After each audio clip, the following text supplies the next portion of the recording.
you start with describing the feeling being able to erase 4-1 going into third and 4-2 with a minute to go? Well, I'm happy about the fight we showed, the resiliency. I mean, that's not something new with our team and our program over the last 5 years. We've been resilient. We've been able to take a few punches and still stay standing somewhat. So I'm happy that when painted into the corner, we can still fight, and we did that. And then kind of a strange start. You're all over them. You know, you're out shooting them, and then you give up the 2 soft goals. Yeah, and that, in a nutshell. I thought Mark Cooper had a chance to put us up 1-0 in the power play with what looked like an empty net from the bench, and I'm not blaming Mark. I just that's a play you have to bear down and execute, and we weren't able to do that. And 2 soft goals. You know, I don't like pulling a goaltender mid-period. That's why I second-guess myself. But the play in the third puck was icing that he came out and played and got it waved off ultimately, and then turned the puck over, and what looked like was a goal. So just obviously not the performance and goal that we were hoping for. I thought Tommy Burke came in and, you know, was fine. You know, I didn't love their third goal either. But it was just one of those nights. I mean, look at their fourth goal. I mean, you know, we get a save on the breakaway and he bats it out of the air. It's a 2-1 game or a 3-1 game going up 5-on-3. We give up a shorthanded goal. The kid comes out of the penalty box and gets hit with a shot, and it's a breakaway. I mean, it's one of those nights, Kevin.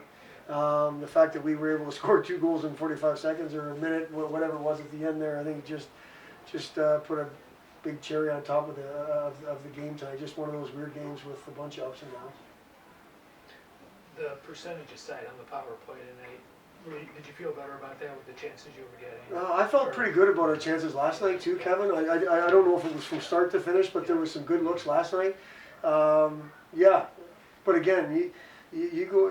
I'm not exactly sure what the score was. It was either 2-1 or 3-1. We have a 5-on-3 again, and we look like we'd never practiced 5-on-3 before. And not only that, they come out of the penalty box and score a goal. I think it was 3-1, and you know, it's just not good enough. Those are our top players out there in the power play, and they need to do a better job. And getting 2 goals with obviously the extra attacker, when you get into a situation like that, is there any sort of strategy you guys kind of employ with the extra attackers that kind of just, you know, get It's basically, Ryan, very similar to what a power play mentality is. It's with the exception of more desperation. The only thing we don't want to do is back off and give time and space. We cannot do that with the empty net. I don't believe in somebody play goal.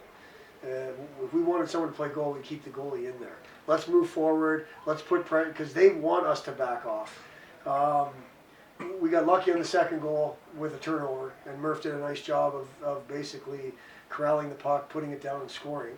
I thought the first goal we did a nice job moving it around, but if you look at it, it's very similar to what a power play would look like with just an extra net front person. That's the mentality. The extra net front person helps on puck retrievals, down below the tops of the circles, down below the goal line. That's the mentality we tried to take. We haven't been in that situation very often, Ryan. I mean, the Mankato game was out of hand, so I don't think we had the goalie pulled.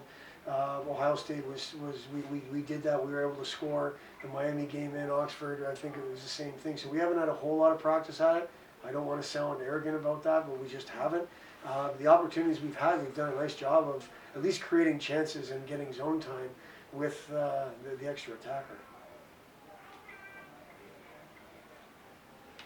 Did you feel like at any point in the third period that there was kind of a turning point?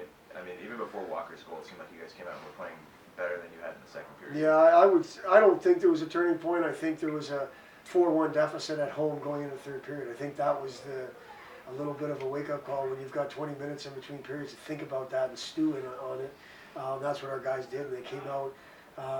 You know, and then you're on the bench as a coach thinking, where's this been the whole game? And you know, Kevin made a good point. We started the game fine. Those power plays we had, we deserved because of our second and third effort. But then there was a lull, and unfortunately a couple bad goals threw us into that lull, and we weren't able to find our way out of it until that second intermission when we had some time to kind of think about it. And I thought the third period was good. you know, the fact that we scored 3 goals in the third, you know, that's all gravy. But I thought we did a lot more things right in the third. We'll talk about Michigan Tech a lot more next week, but just some thoughts about what the series means at this point. Well, the series will mean a whole lot, Kevin. But honestly, we've been in this situation once in our time here, so it's another difficult weekend in the WCHA as far as we're concerned. I think people will make it more than what it is. It's another difficult series in a place that's very hard to play against. I think there's, you know, playoffs last year, they weren't happy with how that went, and you know, there'll probably be some of that. But what it is, it's another opportunity for us to play a couple league games that mean a whole lot, just like this weekend. So we'll approach it just like that. We'll get on the bus Wednesday night and we'll go up there with a mindset to give ourselves a couple of opportunities to play well. Excuse me. Hopefully, give ourselves a chance. Any more questions? Thank you, Coach. Thanks very much.